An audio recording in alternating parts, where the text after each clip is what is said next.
నమస్కారం. ప్రస్తుతం దేశంలో ఆర్ఎస్ఎస్ గురించి, అయోధ్యలో జరిగిన దోపిడీ గురించి తీవ్రంగా చర్చ జరుగుతూ ఉంది కదా.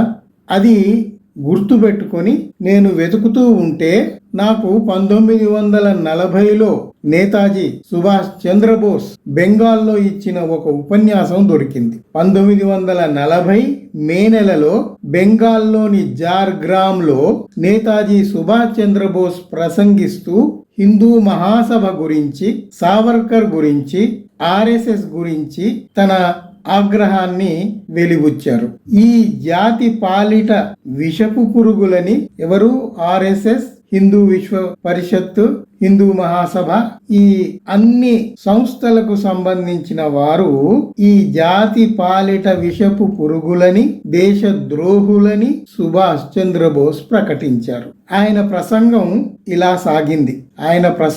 ఆయన ఏం చెప్పారో ఆ రోజు జార్గ్రామ్లో మే 1940లో ఉపన్యసిస్తూ ఏం చెప్పారు, ఆయన మాటల్లో మనం తెలుసుకుందాం. ఆయన ఇలా ఉపన్యసించారు. హిందూ మహాసభ మతాన్ని రాజకీయాల్లోకి లాగి దాన్ని భ్రష్టు పట్టించింది. ఇది క్షమించరాని నేరం. ప్రతి హిందువు ఈ దుర్మార్గాన్ని ఎదిరించి ఖండించాలి. ఈ దేశద్రోహుల్ని మన జీవితాల్లోంచి తరిమి కొట్టాలి. వారి మాటలు ఒక్కటి కూడా వినవద్దు. వీరు దేశానికి పట్టిన చీడ పురుగులు.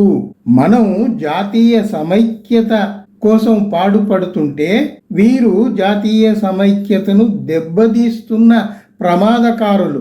ఇంకా ఆయన ఉపన్యాసం ఇలా సాగింది, వినండి. బ్రిటిష్ వారితో మనం తీవ్రంగా పోరాడుతున్న సమయంలో వినాయక్ దామోదర్ సావర్కర్ ఏమి చేశాడు? సిగ్గు లేకుండా హిందువులు బ్రిటిష్ సైన్యంలో చేరాలని భారతీయ యువకులకు ఉద్బోధించాడు. అలా మన శత్రు సైన్యానికి సైనికుల్ని సమకూర్చాడు. ఇంతకు మించిన దేశద్రోహం మరొకటి ఉంటుందా? హిందూ మహాసభ పట్ల, సావర్కర్ పట్ల ఈ దేశ ప్రజలకు తీవ్రమైన అసహనం ఉంది. ప్రతి ఒక్కరూ ఆగ్రహంతో రగిలిపోతున్నారు. వారి హిందుత్వ భావజాలాన్ని అసహ్యించుకుంటున్నారు. స్వాతంత్రం కోసం అందరినీ కలిపే ప్రయత్నం మనం చేస్తూ ఉంటే హిందూ మహాసభ మతాన్ని ముందేసుకుని కుట్రపూరితంగా ప్రజల్ని చీల్చే పని చేస్తూ ఉంది. హిందూ మహాసభ ఆర్ఎస్ఎస్ సంస్థల్ని నిరసించటమే కాదు, తరిమి కొట్టాలి. దేశం కోసం ఇక్కడ ఎంతో మంది త్యాగధనులు రక్తం చిందిస్తూ ఉంటే ఆ సంస్థల వారు మాత్రం బ్రిటిష్ వారికి వ్యతిరేకంగా ఒక్క మాట కూడా మాట్లాడటం లేదు, ఒక్క అడుగు కూడా ముందుకు వేయటం లేదు. ఈ దేశద్రోహుల వల్ల దేశానికి ఏ మాత్రము ఉపయోగం లేదు. ఈ దేశద్రోహుల వల్ల దేశానికి ఏ మాత్రము ఉపయోగం లేదు. ప్రమాదకారులుగా ఉన్న వీరు ఎప్పటికైనా ఈ దేశానికి ప్రమాదమే. వీరి పట్ల దేశ ప్రజలు అప్రమత్తంగా ఉండాలి. అన్ని జాగ్రత్తలు తీసుకుంటూ ఉండాలి. ఇది సుభాష్ చంద్రబోస్ ఉపన్యాసంలో ఒక ముఖ్యమైన భాగం. 1940 మే నెలలో బెంగాల్లోని జార్గ్రామ్లో ఆయన మాట్లాడిన మాటలివి. ఆ రకంగా ఆయన 1940లోనే ఈ దేశ ప్రజల్ని హెచ్చరించారు.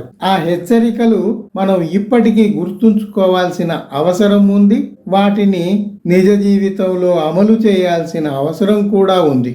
అది నాకు తోచి సుభాష్ చంద్రబోస్ ఉపన్యాసాన్ని వెతికి మీకు వినిపించాను. చూడండి, మీరు కూడా నేతాజీ మాటల్లో నిజం ఉందా లేదా, అది తెచ్చి మీకు వినిపించటంలో ఏమైనా ఉపయోగం ఉందా లేదా మీరే ఆలోచించండి. ఉపయోగం ఉంది అంటేనే మీ బంధుమిత్రులతో సంప్రదించండి, చర్చిస్తూ ఉండండి. Thank you for your patient hearing. సెలవు.